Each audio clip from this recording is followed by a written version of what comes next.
Some severe thunderstorms sometime during the hours of between now and tomorrow morning. I'm David Carroll. I'm Greg Glover in for Cindy Sexton. Chief Meteorologist Paul Barris says the storms could be severe. He's tracking the system right now.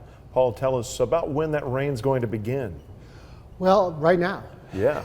There's a shower out there. I want to show you where it is. It's just a little bit, just approaching Signal Mountain now, southern part of Signal Mountain, heading towards Red Bank, but it's fading fast.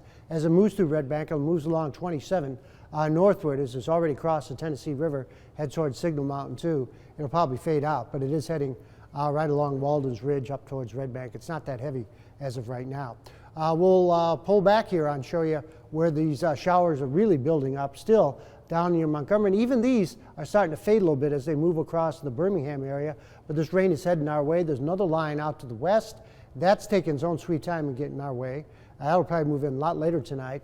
And severe weather is breaking out north of Indianapolis, just south of Fort Wayne, Indiana, with some tornado warnings and severe thunderstorm warnings and snow further off towards the north. I want to show you what we call a rapid refresh model. This updates every hour. Well, it moved along too fast. But right now it's 78 in the city, 79 in Cleveland. Winds are still pretty gusty, up to about 22 miles per hour, 79 in Dalton right now. So very, very warm, very mild, but we will see showers and storms move in tonight. Probably the heaviest to be late tonight. Still very questionable whether they'll be severe or not. Doesn't look like a real good chance for that. And that's good news. Hopefully we'll get some decent rain too. I've got all the details in a few minutes. Paul, thanks very much. Being prepared for storms is, of course, one of the most important things you can do. That preparedness is especially handy if you end up without electricity for a while. And our friends at EPB have to be ready too in case their crews have to work overtime, and that's happened quite frequently. Storm Alert meteorologist Nick Austin tells us how they get ready and what you can do to get ahead of the storms. EPB has thousands of miles of power lines to manage. If storms are in the forecast, planning ahead is crucial. Strong storms have battered the Tennessee Valley during the past couple weeks. The last thing we need are more power outages.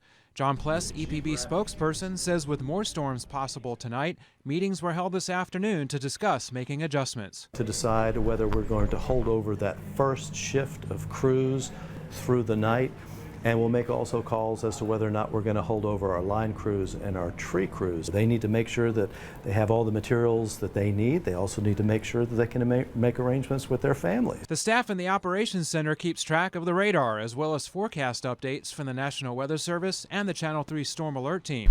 After last year's drought, heavy wind or rain can easily take down weakened trees.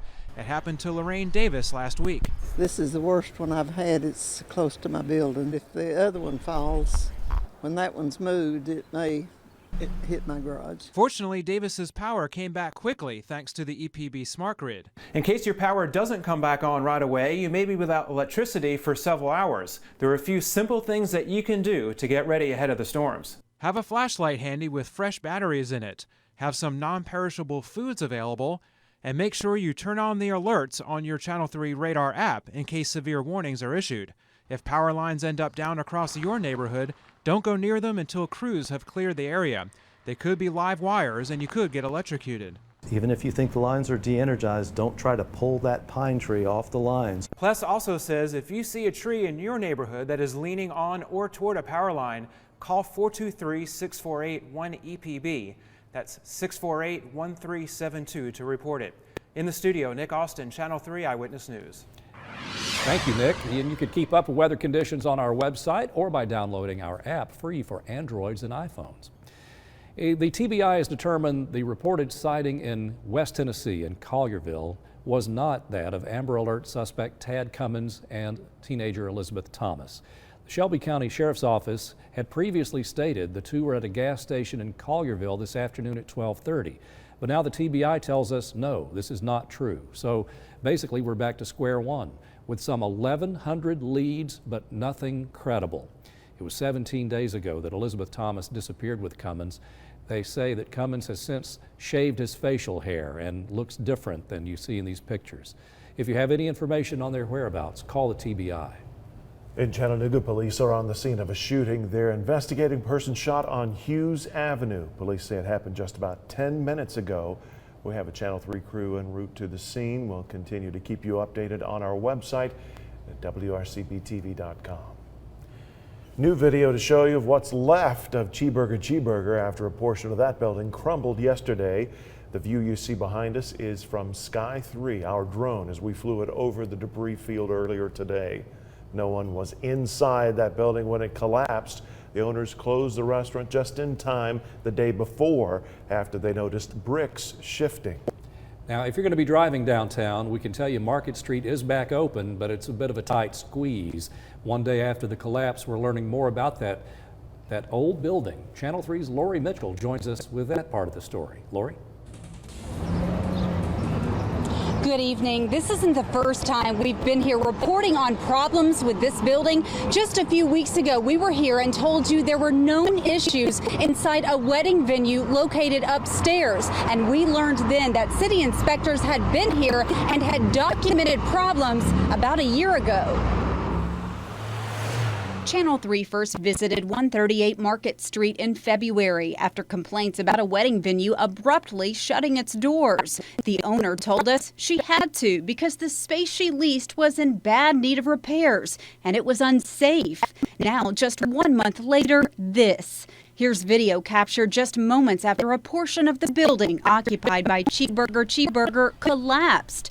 Channel 3 tried calling the owner, George Walls, but we haven't been able to reach him. We did talk to his son on the phone. He had no comment. So we went to the library's history department for some background on the building and learned it's one of the oldest in Chattanooga, built in 1876 by Clement Clay Shelton as a flour mill. He was very enterprising. He also had a saloon, but he was quite a respected businessman. Since that time, Mary Helms tells me the building has been home to many different businesses. In the 1920s, it was an Oldsmobile dealership.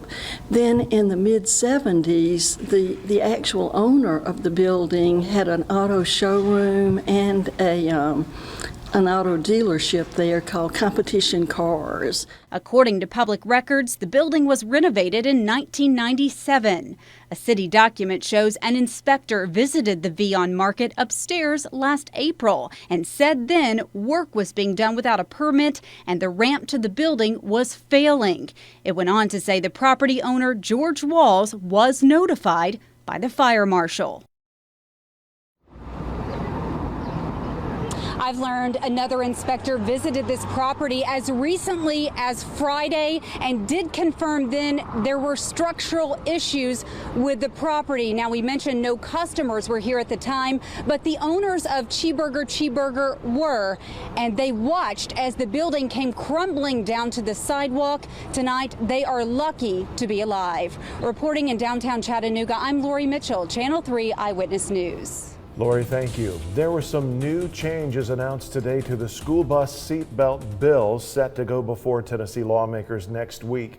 The revised measure will no longer require buses on the roads now to be fitted with seatbelts. Instead, school buses bought after July of 2019 would be required to have seatbelts by 2023. Previously, it was 2018, so now it'll be pushed back a year. Joanne Favors, the state representative, pushed for the proposal after the deadly Woodmore bus crash. Attorney C. Mark Warren represents several of the families affected by that crash. He says the new changes look toward the future.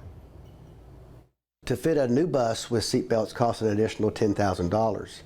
And so a bill that was going to cost $400 million if you had to retrofit old buses now costs less than $30 million over 5 years. State Representative Joanne Favors will present the bill next Tuesday in Nashville to the full House Transportation Committee. Up next on Eyewitness News at 6, personnel files of a Lafayette High School principal.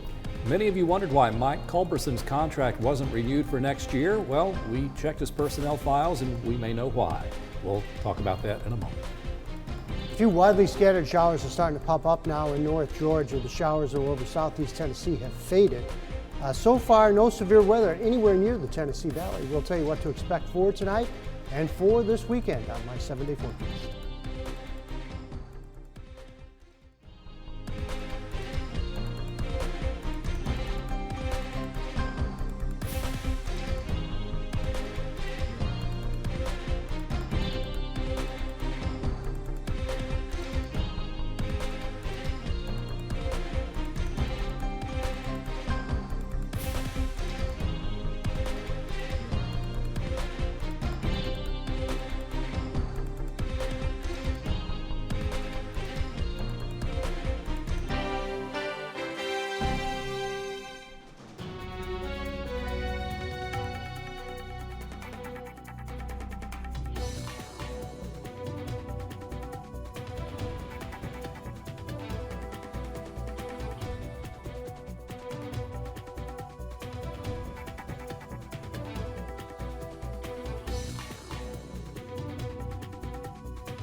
Tonight, we're learning more about the apparent reason Lafayette High School principal Mike Culberson will not be returning next year.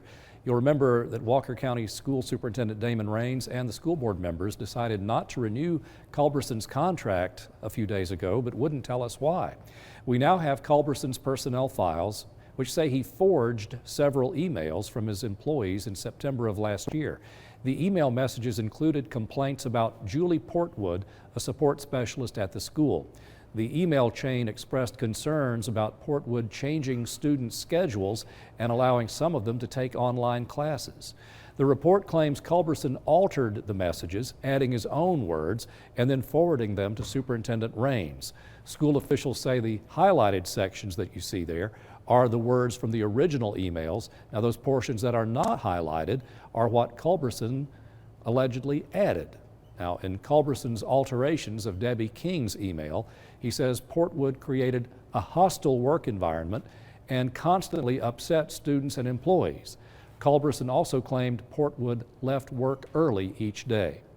Now, Culberson released a statement about the controversy, telling us in part, "Sorry, but at this time I am unable to comment on this ongoing situation." We have all of the Culberson personnel files posted on our website. Police say 2 juveniles have been arrested for their parts in 4 business burglaries on Highway 58. A teenage boy and girl are accused of breaking into Fast Turtle Tack's, Baskin-Robbins, Armando's, and Cindy's Cupcakes. Today, the owners spent the day cleaning up glass and covering broken doors out there. Police say the pair got away with an undisclosed amount of cash. Still to come on Eyewitness News at 6, a Chattanooga eyesore is getting a makeover. Transforming the ridge and transforming everything that is around here and giving it more. What's known to many as King's Lodge will now be known as a new type of building. We'll shed a little light on that when we come back.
A longtime Chattanooga motel is getting a makeover. Today, the sign marking the old King's Lodge on Missionary Ridge came down, making way for a new type of housing. Well, thousands pass by that every day and see the construction as they drive the ridge cut. Channel 3's Michelle Herron tells us what changes are ahead. Chattanooga's skyline is changing, bringing more opportunities for young professionals. But with that comes a lot of uncertainty for those who rely on King's Lodge. Piece by piece, crews dismantled one of the most iconic signs in the scenic city. Built in 1976, King's Lodge was a premier place to stay, before its condition and reputation slowly declined. We knew coming into this that this isn't the greatest area of Chattanooga to be in, and that is one reason why we picked this area. We're kind of trying to help Chattanooga in a way, and like I said, transforming the Ridge and transforming everything that is around here and giving it more of what Chattanooga's known for. 3 years ago, Chattanooga city leadership identified a need for downtown housing options. Local developer Villanova wants to breathe new life into this dilapidated area by turning the motel into apartments, affordable for young professionals. Rent will cost less than $900 a month and come with a view of downtown.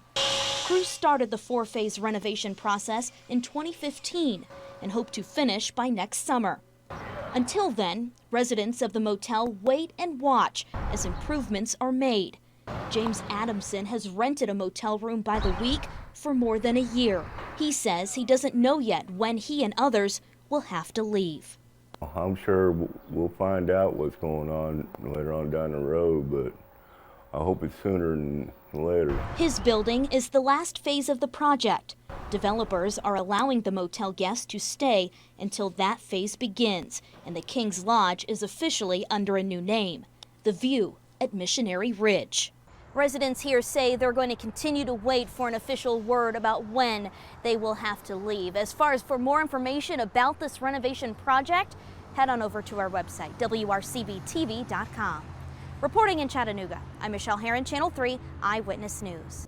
Now, Villanova is the same development team that renovated the Clemens Lofts downtown, which used to be an old furniture store. Let's check in with Chief Meteorologist Paul Barris tonight. We are all wondering when the rains will arrive. How about it, Paul? A few scattered showers are popping up as of right now, most of them south of the city. We had one shower move into Tennessee, went poof, disappeared. There's not that much moisture with it as of right now. There's just a few light rain showers moving through Walker County, Dade County, moving out of northeast Alabama and pushing off towards the north. Now the heavier rain is down near Birmingham and also out near Montgomery, but it's fading a little bit as it moves north. There are some thunderstorms with some of these and also some pretty good storms out in West Tennessee, but that's going to be a while before it gets here. Severe weather north of Indianapolis all the way to about Michigan. That's where the bigger thunderstorms are right now. It's this real big swirl near St. Louis. It's pushing all that moisture off to the northeast, and in the cold air up into Michigan, it's snowing.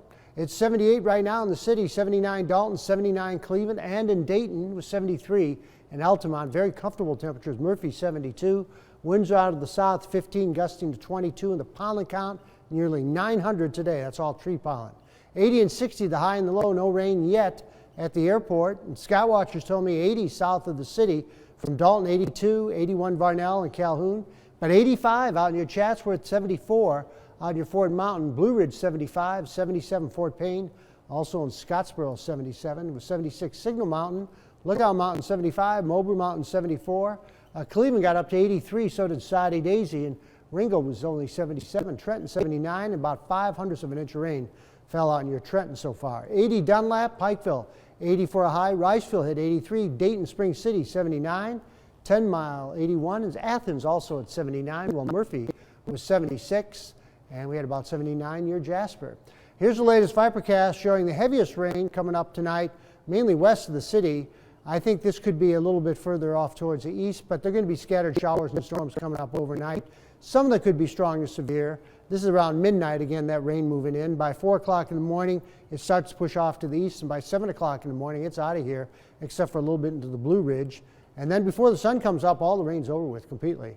And then through tomorrow and right into Saturday, we're just going to see partly cloudy skies. And it looks like into Saturday and Sunday, the sunshine comes back full force, so it should be pretty nice. Now, Vipercast is painting the heaviest rain west of the city, but isolated showers and storms will move in later tonight. Most of them, I think, after midnight. That's when the heaviest rain will move in. On average, I think we're going to see a ½ inch, but isolated spots 1 to 2 inches is not going to be unheard of. Tonight, 55, a shower or a thunderstorm. The chance for severe weather is slim now, very, very slim with southwesterly winds. Could have some pretty good thunder and lightning, but the chance, again, for real severe weather, and there's definitely not going to be an outbreak out of this. Breezy and cooler with some clouds, westerly winds 10 to 15, 69 for the high tomorrow, 49 tomorrow night with partly cloudy skies. And then on the Channel 3 Storm Alert 7-day forecast, 72 Saturday and 79 on Sunday as we see a few more clouds roll in, especially into the afternoon. Now on Monday, another round of showers and storms could develop with 71. maybe isolated, widely scattered shower Tuesday and into Wednesday, and a little bit of chance for some rain next Thursday with 64 for that high temperature. So I expect again about a ½ inch of rain tonight, and you could have a little thunder and lightning, but right now I don't see a big outbreak of severe weather at all. All right, Paul, thank you. Okay. Hey, busy day in sports. We'll be right back.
Another UTC Pro Day at Finley Stadium served as yet another reminder how things have changed for the better over the last decade for the program. Almost a dozen mocks worked out in front of more than 20 NFL teams. The bulk of those 20 teams were there for two specific players. For more on the mocks, two All-Americans and their Pro Day, Jill Jelnick has us covered.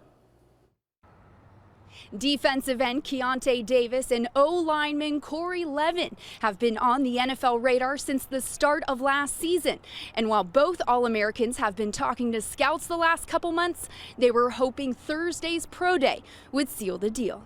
This is $1 million investment, so they got to make sure what they're giving you is worth it. So they don't want no head cases and things like that. So I got to make sure, I got to show them I got a level head and I can handle anything. D-line coaches from Cincinnati and Philadelphia worked out Keontae Davis one-on-one Thursday. Davis didn't participate in the combine due to medical reasons, which made his pro day performance crucial. The Red Bank native benched 225 30 times, fifth best at the combine, and ran an unofficial 4.7140. His fastest time yet.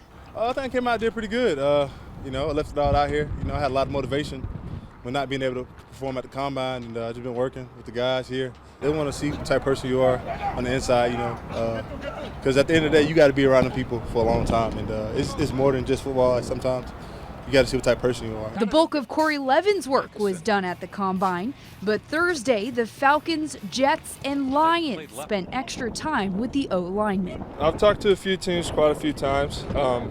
They all pretty much say the same thing. They like how I move and I'm smart and I can play different positions. Since I went to the combine, I kind of felt like I might have had a head start on some of this stuff than these other guys. But overall, you know, I felt confident, I felt great. Now all that's left to do is wait for the NFL draft, which will be held Thursday, April 27th. From UTC's Pro Day, Jill Jelnick, Channel 3 Eyewitness Sports. Now, as mentioned earlier, it wasn't just Keontae and Corey Levin. Ventrell McMillan drew a lot of interest. Derek Crane did. A few others got to work out as well, and that included wideout CJ Board, who absolutely turned heads with a 39-inch vertical and a sub-4-second 40-yard dash. Both, get this, would have been top 4 for wideouts at the NFL Combine. It was actually one of my fastest. I think it was around a 4.38.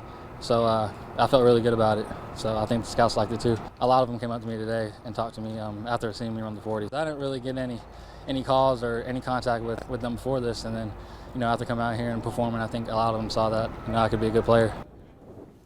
And quickly, there's still time to get downtown to the Convention Center for boxing in the ballroom tonight. There's 6 amateur fights and 2 pro fights. Doors are open. Fights start at 7. The pro fights feature 2 Chattanooga natives, Joseph Too Fast Francisco and Roger the Hitman Hilly. $20 gets you in. As mentioned, the fights start at 7. We'll have the good stuff for you, the video proof, tonight at 11. Now back to the Mocs Pro Day, if I can, really quick. CJ Board probably made himself some money today, but if you don't have 20 scouts there and the 2 guys that are All-Americans, CJ maybe never gets to run that sub-4-second 40 without that attention. So without them, there's none of that. So it was kind of a neat event for the Mocs today. And it was fun to watch. I will say I added another job to the list of jobs I don't want. Yeah. I don't want to be the guy who holds that hold his pad while Corey Levin is heading toward. My gosh. Pass that torch. Man, that's impressive. Paul, how about the evening out? All right, let's check it out right now. We'll look at the radars. We put this into motion. A few scattered showers, very, very light stuff moving our way. So for your evening out, we've got temperatures that are going to be dropping down from 78 to about 72 at 9 o'clock, and then about midnight or so, 69. So very, very mild night coming up. And the 7-day forecast has 72 on Saturday, 79 Sunday, but really good round of showers and thunderstorms for tonight. Hopefully we'll get at least a half-inch of rain. Time to batten down the hatches. We'll see you back here at 11. NBC News starts now.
Just when you think you've seen it all, tonight at 11, meet the men using drones to fish. And I'll let you know when the thunderstorms will clear out. My forecast at 11. Plus, a local woman used an app she saw on Channel 3 to catch a burglar in her home. Hear from her after Chicago PD.